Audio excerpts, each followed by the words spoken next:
What's good with y'all, man? It's your boy JR Bless coming to you guys with another video, and this week we got UFC London, Aspinall versus Tybura, and it's gonna be very simple, guys. I'm gonna simply jump into the DraftKings plays and give you guys the best chance to, go home with $100,000. So if you guys think you're gonna enjoy this video, drop a like, comment, and guys, most importantly, subscribe. We're literally close to 500 subscribers. Help your boy get there. But we're gonna get straight into today's video. So opening up the card, we got Daniel Perez versus Mr.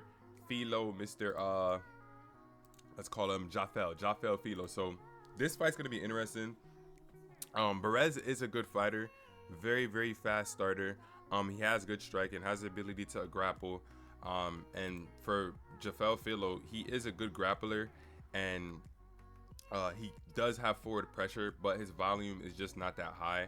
So in this fight, I could see Daniel Perez just coming out, putting the pressure on Filo, and kind of forcing him to exchange with him. And Perez does have some power, so I can see Perez actually getting the win, and I can actually see him being able to get the finish. And at 7,900, that's actually a perfect price for any lineup, and that would definitely be an optimal player. So I would say that you guys should have Perez in your lineup, but then again, Filo is slightly dangerous on the feet. He had Makhachev in a really dangerous position, but as you guys can see right here, he didn't land any strikes. The fight played out on the feet more than long enough for him to be able to land something meaningful, or just to put more strikes out there. He didn't land anything at all versus Makhachev. So I could just see, not the same thing happening to him, but I can see Perez definitely being worth it at 79. And Filo at 83, I don't really think that's really worth it, unless you think that he might get a finish or something, but I don't think that's gonna happen. Next up, we got Shana Banan versus Bruna Brazil. Shana Banan is she's gonna be making her UFC debut. She's about 6-0, 5-0, so she doesn't have that much experience, but she is a world champion kickboxer. She is a black belt on the ground. She has good top control on the ground, and her striking, she's technical. She's not dangerous, but she is technical. Bruna Brazil, she did have like a highlight reel finish on Dana White Contender Series, but she got really badly exposed in her fight versus Denise Gomes. Her chin is just way too up in the air. And the one thing that I've noticed in MMA is whenever there's a fighter that just happens to have their chin in the air, that's just something that they're going to be stuck with for the most part. Like, you don't see people have their chin up in the air and then all of a sudden they just change it over the course of one fight or one fight camp. Like, I just don't see her being able to do that. So I think that Banan's worth it because she should be able to get the win. And I think that low-key, she might even be live for a finish only because of how exposed Bruna Brazil's chin is, as just being so easily hit, because she just exits the pocket where her chin in the air. I think that Shana Banan, she might be optimal. I think she's worth it to put in the lineup because she's 7,600, and I don't think the underdogs are that too crazy for this card. But I would say that Banan, man, I think she's gonna surprise a lot of people. She might put up a lot of points just because Brazil's chin is just way too in the air. And Brazil, I don't think she's worth it at all. 8,600, I don't think she's worth it. If Banan wasn't so technical on the feet, maybe, but I just don't think Brazil is going to be live for a finish here. So I say she's not worth it at all. Next up, we got Yanal Ashmos versus Chris Duncan. Now this fight, it could potentially end up being like one of the better fights on the card, but I just feel that Yanal Ashmos is going to be too much for Chris Duncan. I think his striking, he's very patient with it, very powerful. He has great takedown defense. He can get takedowns of his own. He's powerful.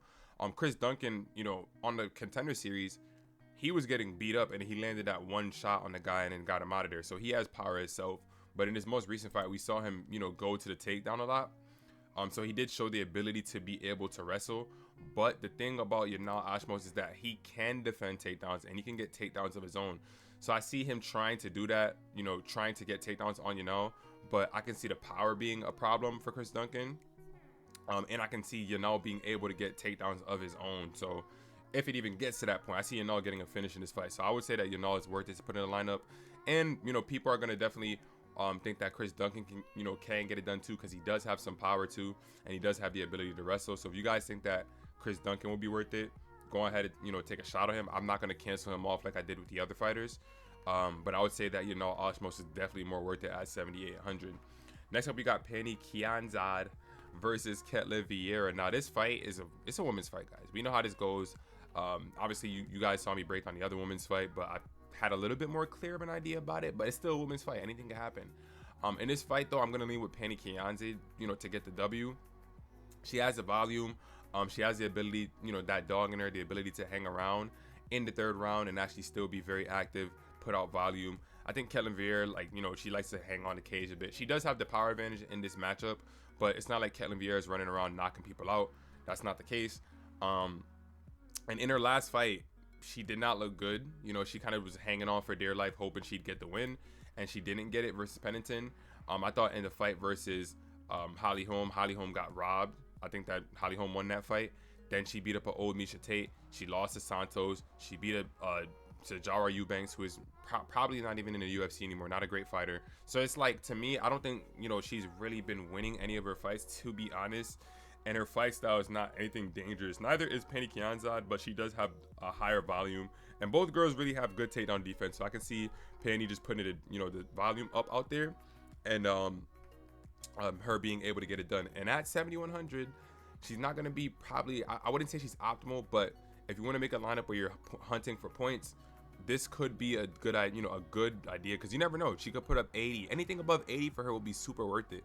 Ketlen Vieira is not going to be worth it at all, because even when she does win, she doesn't put up 100 plus points. So if you're looking to win a big tournament, I don't see how you could really think that, picking Ketlen Vieira at 9,100 would be a smart idea. I think it'd be honestly stupid.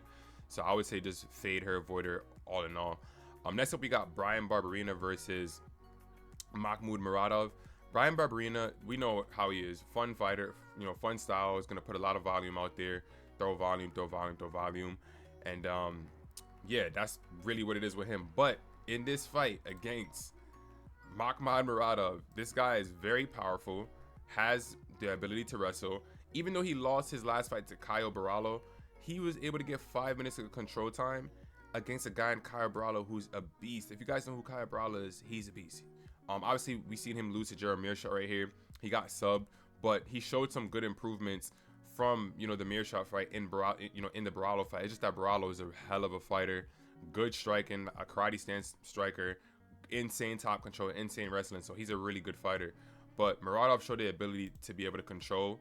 And I think that's going to be a really, really big issue for Bryan Barberena in this fight. Not only does Muradov have the power advantage, but he has the ability to be able to get takedowns and get control on the ground, which has been a big, big issue for Bryan Barberena in his past 2 fights. And not to mention, Bryan Barberena is moving up to 185. So he was getting controlled by guys at 170, Gunnar Nelson, RDA. So now you're going up to 185 where they're going to be a lot stronger.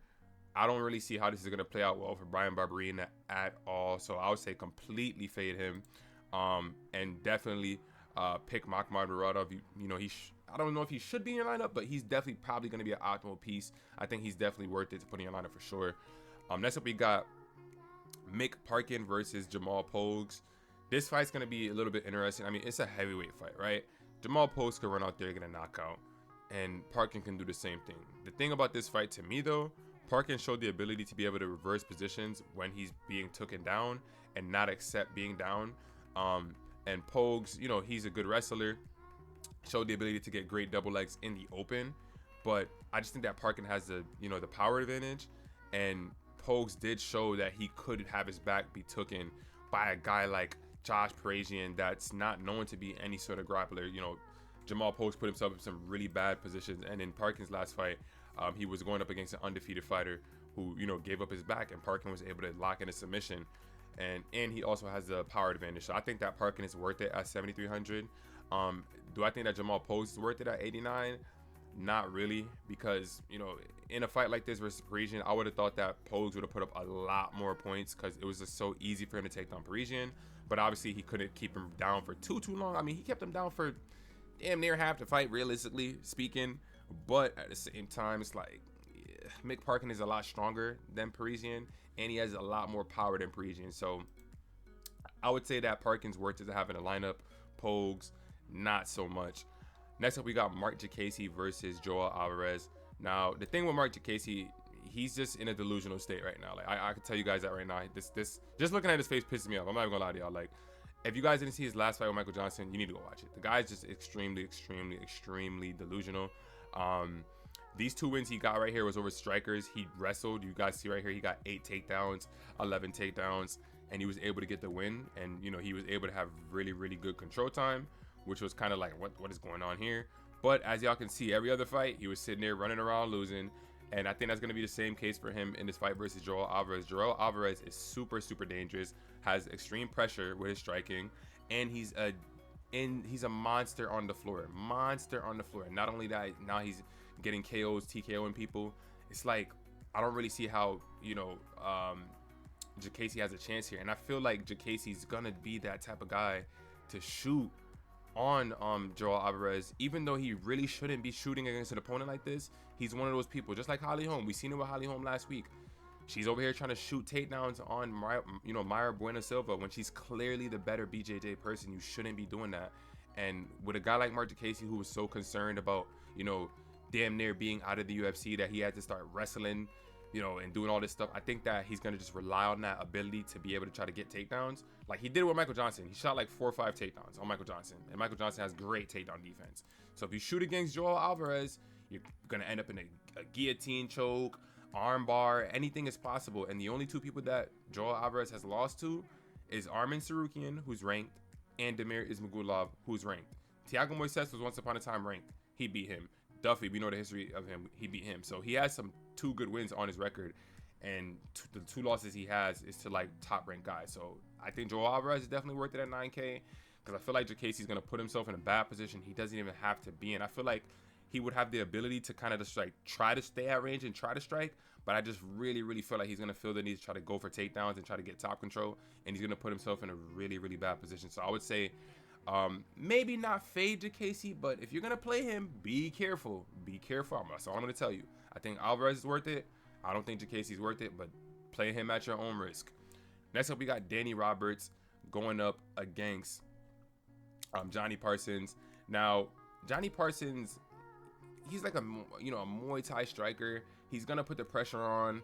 So, you know, he could have the ability to finish Danny Roberts. Danny Roberts has been finished like 6 times in his career, 4 knockout losses, 2 submission losses, and he does not do well when he's being pressured. So, you know, Parsons could come out there and get that going. But this is going to be that fight where it's kind of like, it's up to you. I don't want to say pick your side, because I think that the durability of Roberts is way too in question. So if you do happen to pick Roberts, right, and he ends up getting knocked out, can you really be mad? Because his durability is really, really in question. So I would say be careful with picking Danny Roberts, but I think that Johnny Parsons is worth it, because he does have the Muay Thai striking to put the pressure on Danny Roberts. And, you know, when Danny Roberts is on the back foot, he does not look good. He's going to try to shoot takedowns that he might not be able to get. And I think that Parsons will be able to, you know, have the power advantage and use that Muay Thai striking and get things going. Not too much film on him. His fight in the Dana White Contender Series, he definitely lost. So I don't even know how he got a contract. Very weird. But maybe they see something in him that maybe we don't see, or I don't know what it is. He is a pretty decent, you know, Muay Thai striker. So I would say Johnny Parsons is worth it. Danny Roberts, I really don't think you guys should really play him. The durability for him is just too in question for me. Could he possibly end up getting the win? Yeah, it's possible that he gets, you know, he could end up getting the win, but I just don't see him being able to get like a stoppage here or anything like that. So I would just say avoid that all in all. Next up, we got Davey Grant versus Daniel Marcos. Now, Davey Grant has been around, you know, basically like a vet at this point in the game, has some decent wins, and, you know, for 7,700, if he were to get a win, it probably would be, you know, a decent scoring range for 7,700. But I would say if you're trying to get 100K, right, you want to aim for people that are going to give you 100 plus points. That should be the whole reason why you pick the person. And I do not see how he can do that versus Daniel Marcos. Daniel Marcos is very precise with his striking, has good takedown defense, straight 1-2s down the pipe. And in a fight like this, Davey Grant is going to be he's going to throw looping shots, And I think that he's going to end up getting caught by something sharp, very sharp by Daniel Marcos. And I can see that, you know, I can see Marcos getting the finish here. So I would definitely say that Marcos is worth it. I wouldn't say fade Davey Grant at all. He's a veteran in this game. He has a few decent wins, you know, and I think he is better on the ground here. But once again, Marcos has great takedown. Davey Grant doesn't really have any insane takedown accuracy, anything like that. So And his strikes, his looping on the feet is definitely predictable. Even in his last fight versus Asuncao was able to, catch him a few times because of how loopy Davy Grant was being with his striking. So I could see Marcos just really catching Davy Grant and really putting him out. So yeah, that's what it is. I wouldn't say fade Davy Grant, but I would say Daniel Marcos is more worth it to be in your lineup. Next up, we got Josh Coulibaly versus Lerone Murphy. And I'm going to throw this out there right away. Lerone Murphy had a run-in with Nathaniel Wood at the Fighter Hotel. Upset about the fact that Nathaniel Wood was saying that he would put on a massacre, he was going to put on a masterclass because, him and Lerone was scheduled for a fight. And I think that Lerone's attention being shifted towards Nathaniel Wood when that's like a thing of a past, it's kind of like that just puts out, like the MMA gods kind of just does things sometimes. And I feel like that's one of the fights. I think Lerone Murphy's a great fighter. I thought he lost his last fight, but still, he's still a great fighter. But he just so easily could be taken down. Coulibaly is not the type of guy that's going to go out there shooting takedowns. He has never got a takedown in his UFC career, but it's there in the open and it possibly could happen. And Coulibaly is a great striker himself. He only has one loss to Jalen Turner, and that was at lightweight. He's not a lightweight. He's a featherweight. He's undefeated at featherweight the same way how Lerone Murphy is. So this is this is two undefeated fighters realistically at featherweight. So this fight could end up playing out in a certain way, and I just think that Coulibaly is definitely more worth it than Lerone Murphy. I don't think that Lerone Murphy is going to be able to get a finish here. And at 8,800, if you're going to pay 8,800 for somebody, you definitely better be looking for 100 for sure. If you don't be paying 8,800 for somebody if you're not sure they're going to score 100. And I'm sure that Lerone Murphy is not going to score 100 versus Josh Coulibaly. So do that at your own risk. I would say to fade him completely. This should be a literal fade. There's no way you should be spending 8,800 in a tournament for a guy like Lerone Murphy, who can get taken down, is only going to rely on the striking, and is not really putting out any type of severe numbers. Even in in some of his KO wins, like he has a KO win right here, he only put up 82 points, 82 points in the KO win. So, and look how much he cost, 9,200, 93. Even in the 83, he was still not really worth it at that price point. So do not pick Lerone Murphy. I'm telling you guys that right now. Next up, we got Jai Herbert versus Faraz Ziam. I think Faraz Ziam has a real legitimate chance to finish this fight. In his last fight, he looked really, really good. Good timing on the striking against a guy in, Mikhail Figlock that actually was a really good undefeated fighter. Fought a lot of good competition. Like his opponent's record combined was like 45-16. So it's not like Figlock was just fighting bums. And Ziam put on a great performance. Had great takedowns, great top control, great striking.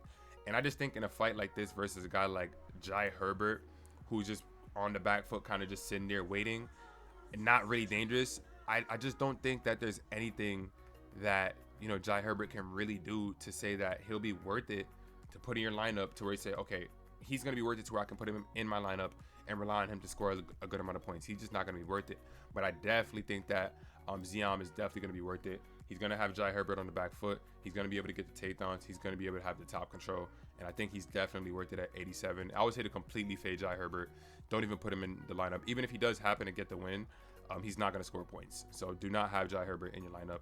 Next up, we got Paul Craig versus Andre Muniz.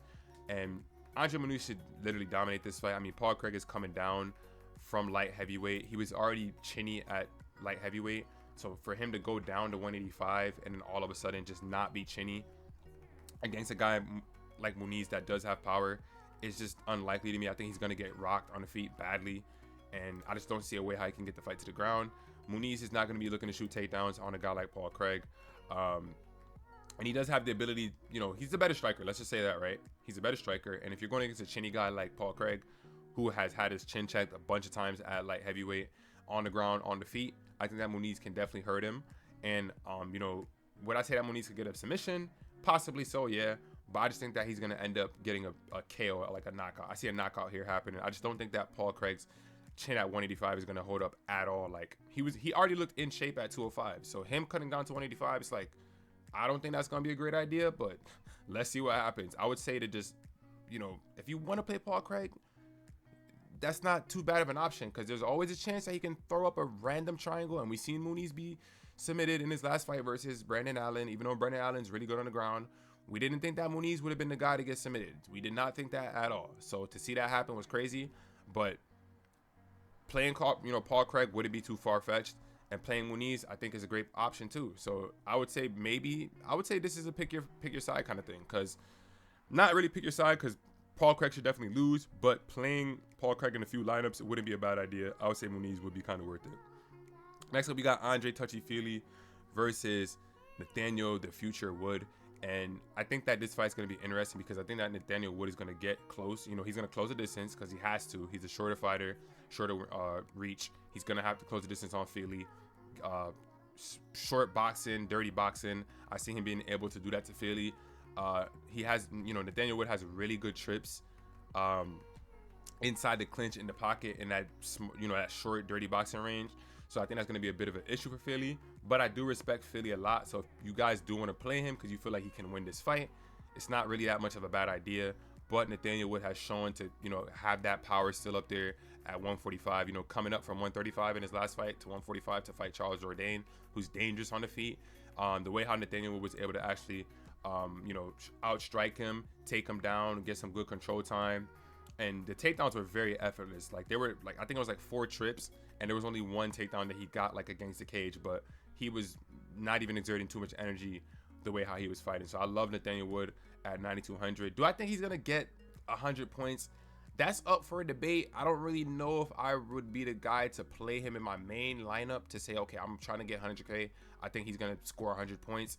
I don't think that's too wise. I think Feely, you know, I respect Feely too much for that, to just have a 9,200 fighter in my lineup. Like, once you start paying 9K for fighters, you need 100. Like, there's no doubt about that. You need 100. And, you know, if anybody wants to play Feely at 7K, I don't think that's a bad idea at all. You know, at all. There's a chance he possibly could win this fight. So next up, we're going on to the co-main event. We got Juliana Storyanko going up against Molly McCann. Juliana Storyanko, she's kind of bounced around. You know, the Jessica Rose Clark fight was at 135. The Chandler fight was at a catchweight 140. And now she's taking this fight at 125. She's showing to be a little, she can hurt somebody on the feet. She can, and she will shoot for takedowns. And I think that's going to be the biggest question mark and the biggest problem in this fight, because Molly McCann has terrible takedown defense. In her last fight, we've seen her get dominated on the floor. She doesn't really have much to offer. And outside of Luana Carolina, she doesn't really have any good wins at all in the past, like, couple years. So Hannah Goldie was terrible. Jeon Yeon Kim was terrible. So I'm going to have to go with Juliana Storyanko to win this fight. Do I think that Molly McCann is worth 9,400? Not really. I mean, there's a chance she does get a finish, but I don't know why I feel like she might be the type to be stupid and just shoot a takedown on a girl like Juliana Storyanko.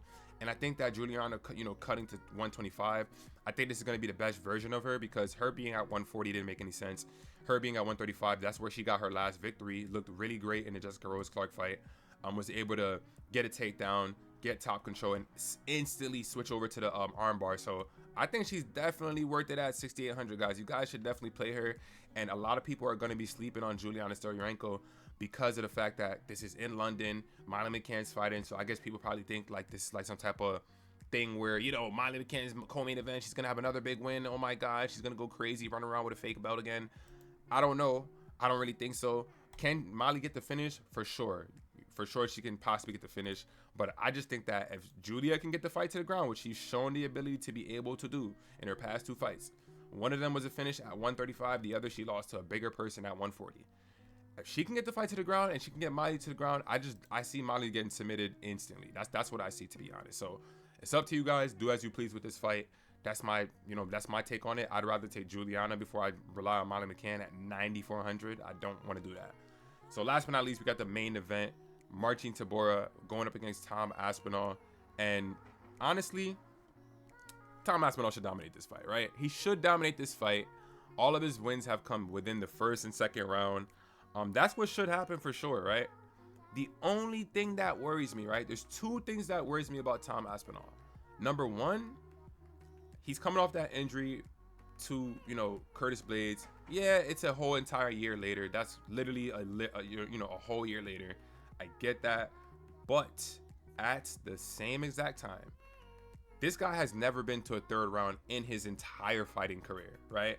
And the thing about Marcin Tybura, he showed in his fight versus Romanov, if he can stay around and linger, he can stay around and linger. We don't know what Tom Aspinall's gas tank is gonna look like in the 3rd, 4th, 5th. We don't know. If the fight drags on that long, who knows how Tom Aspinall's gonna end up looking. So I'm saying this: put Marcin Tybura in a lineup. I'm not saying he needs to be in your main lineup. Put him in a lineup just in case, and make, you know, when you put a fighter like this in your lineup, you get more breathing room to have better fighters overall in the entire lineup for the next 5 fighters. Put Marcin Tybura in the lineup. I think that obviously Tom Aspinall is going to be worth the 9,700. He should be able to get the finish because Tybura got completely 10-8 by Romanov in the first round, but then the elevation could have been, you know, could have played a bit of a factor, and Romanov ended up just gassing out later on in the fight. But I think that if Tom Aspinall can get Tybura down the same way like Romanov did, I think this fight could be over literally instantly in the first round. So that could happen. But just because I'm worried that maybe the fight could drag on, we've never seen Tom Aspinall in a 3rd round in his career. What if the fight goes that long? Then what happens? You know what I mean? So you never really know. But yeah, that's gonna be my final thoughts with that. But that's gonna be it for the video, guys. Do me a favor, if you guys enjoyed this video, drop a like, comment, subscribe, and hit that notification bell, man. Subscribe, guys. I'm almost to 500 subscribers. I need y'all boys to do that. And we will be back next week for my guy Dustin the Diamond Poirier going up against Justin the Highlight Reel Gaethje. Part 2 for the BMF belt. That fight's gonna be crazy. So you guys already know I gotta break down the DraftKings plays for you guys and give you guys the best chance to compete for that 200K prize. So if you guys are ready for that video, and if you guys enjoyed this video, drop a like, but most importantly, subscribe, and I'll catch you guys in the next video, man. Peace.